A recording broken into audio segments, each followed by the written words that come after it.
சத்தியம் நீதான் சகலமும் நீதான்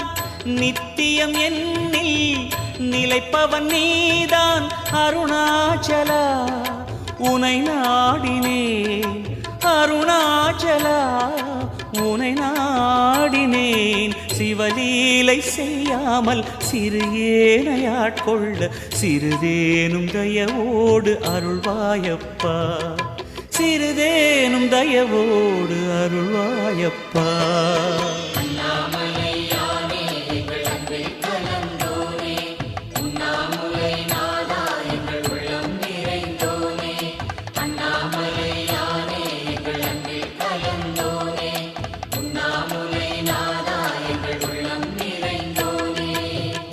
சிவமயமாக தெரிகிறதே சிந்தையில் சிவயோகம் வரு